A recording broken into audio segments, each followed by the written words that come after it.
Quarantini Time, a show where I get to chat with my friends and family while enjoying delicious beverages with them. Tonight on my show, we're not quite sure how we first met, but we do know when our relationship blossomed. Please welcome my friend, Jen Clark. Hey Jen, welcome to Quarantini Time. Hey Laura, how are you? Fantastic. What are we drinking tonight? I am having a vodka soda with a lime and raspberries. Tito's vodka. I also have Tito's vodka in the old standby, the Extra Dirty Martini. Awesome. Cheers. Cheers. Jen Clark, we went to the same high school in the same town. You were a year ahead of me, and I had no idea about this until years and years and years later. When did we finally meet? You know, I think it was through Katie Kasubi. I don't remember the first time we actually met, but I remember being at her house for like a Christmas gathering. No, we won't talk about that anymore. That's I think where I really got to know you. We knew each other before that day. I know, but that's when, yeah. That's when our personalities met and we became even better friends. Yeah. Anyways. So I know that you love going to see live music, concerts in arenas, outside venues. Where's the best place that you've seen a concert? And then also, what is the most memorable concert you've ever been to? Oh, man.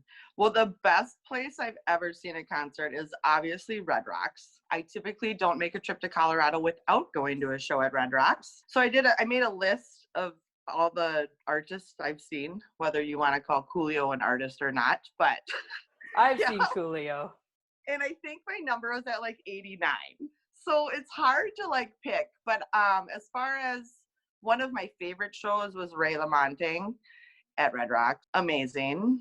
My daughter has also found the love for concerts, so I brought her to a Mumford & Sons concert in Madison, Wisconsin. That was one of my favorites. Just to watch her and experience it with her was super fun. I like quite the variety of music, so it's hard to pick. So I know that you've had a lot of vacations and stuff planned and have them upcoming. What all has been canceled and what are you hoping will still happen? So we were supposed to go to Florida the tail end of March, but we had to cancel this all started happening about a week before we were supposed to leave. They started closing down beaches and whatnot in Florida. We had been planning that trip for like 6 months. And my best friends and their family, and then Grace and I were going to road trip down. And our final destination was Key West. So we're super excited. Worked my butt off saving money for this trip. So now we're just going to wait another year and go next year in hopes that this doesn't happen again. It worked out. We weren't out any money. We didn't lose out on anything. And then we're hoping to go to Colorado, and I hope it happens. Do you have must-stop places when you come out here? You've been out here to visit a few times now. Yeah. Definitely Snooze. That's usually what we do the first morning we get there. And Red Rocks for a concert. Like I said, I haven't been to Colorado without going to a concert. Other than that, I mean, when we're there, we kind of travel the majority of the state. While we're there, we're in the car the whole time, but I love to sightsee. The Royal Gorge Bridge is like one of my favorite places to go. I love that. Besides your travel plans getting botched, how else has life changed for you during all this? I have a full-time job for the school district, and then I have a second job as a server at Buffalo Wild Wings. And I never thought I'd miss my second job so much. I'm bored without it, and I miss the cash. That was my fun money. It works out that we're not really having that much fun right now, so I'm not necessarily totally missing the money, but those are like a separate group of my people, and that's the only time I see them. So I'm missing that. And Grace, my daughter, goes to her dad's a couple nights a week, and those are the nights I work, and now I just don't have anything to do. So I do this. Like, I would never before sit and drink at home by myself. But then you don't feel like you're by yourself if you're like Zooming with somebody or FaceTiming or something, right? So it'll be nice when we get back to normal. I think it's good for everybody just to take a step back and slow down a little bit, but I'm not a huge fan of slowing down this much.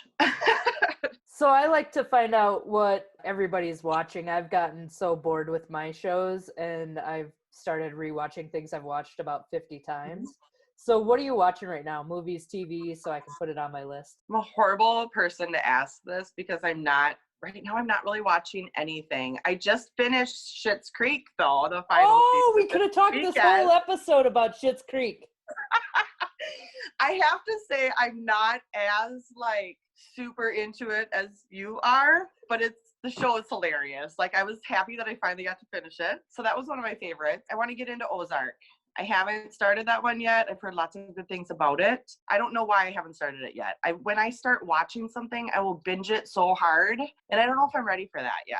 That's why I haven't started it yet. And I've heard you really have to pay attention. Like it can't just be on in the background. One of your gals this week mentioned The Stranger. I've watched that. That's really good. I've watched You, which is really creepy, but it's good.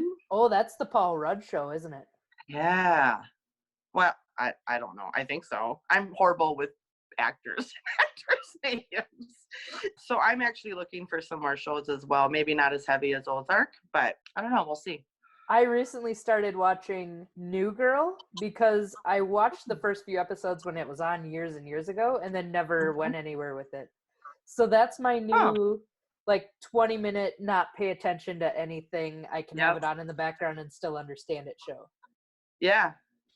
I'm going to check that one out because I'm getting really sick of like in the mornings because I'm working at home. So in the mornings, I'll like have the news on in the background. And every once in a while, I'll turn it to the cartoon channel. Like the other day I was watching Sesame Street. Grace comes down. She's like, what are you watching? I'm like, I need to change. I just need it like to not be news. Well, at the end of every interview, I like to do the James Lipton COVID-19 questionnaire that I have put together. Are you ready to tackle this? I'm so ready, Laura. All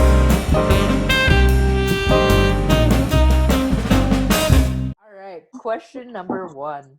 What is your favorite word? I don't know that I have a favorite word, but one word that came to mind that I maybe use a lot or more than I'd like to is the word absolutely, especially when I'm working at Buffalo Wild Wings. Hey, can I get a ranch? Absolutely. Hey, can I get a refill? Absolutely. What is your least favorite word? Right now, it is unprecedented because that's all you hear on the news, every article, every email that comes through in these unprecedented times. I'm sick of it.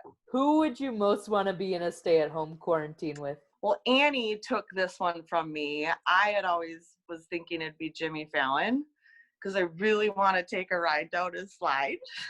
And he's super funny, but realistically, I think it would be fun to hang out in like a huge house on a lake with all of my aunts and uncles and cousins and my cousins' kids. Because we never get to hang out anymore. And we used to do everything with family. And as our families are growing, we don't have that time.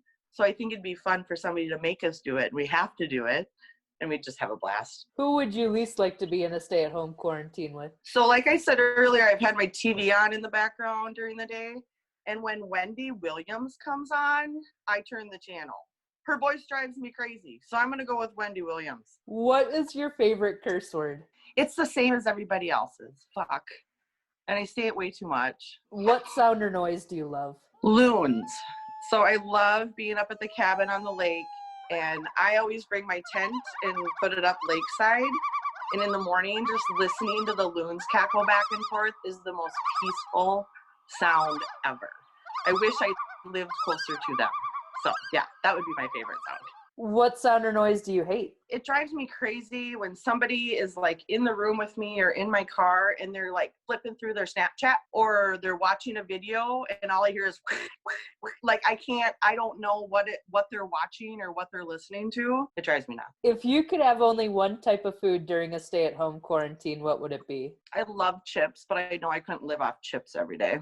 Can I go with like anything I can grill? If I just had a grill and meat, I'd be good. What profession other than yours would you like to attempt? I would love to be a school social worker. And that just kind of came about within maybe the last 5 years of my life. I've worked in the school district for many, many years. And part of that was working in a high school in the counseling center. So I kind of saw what the school social worker does. And I feel bad for a lot of these kids because they don't have anybody on their side. And I think that is what a school social worker does. And I kind of wish I would have went that route. What profession other than yours would you not like to do? The Minnesota governor right now. No way. Damned if you do, damned if you don't. I would not want to be making those decisions. I actually feel bad for him. And the last question tonight. If heaven exists, what would you like to hear God say when you arrive at the pearly gates? This is my favorite question.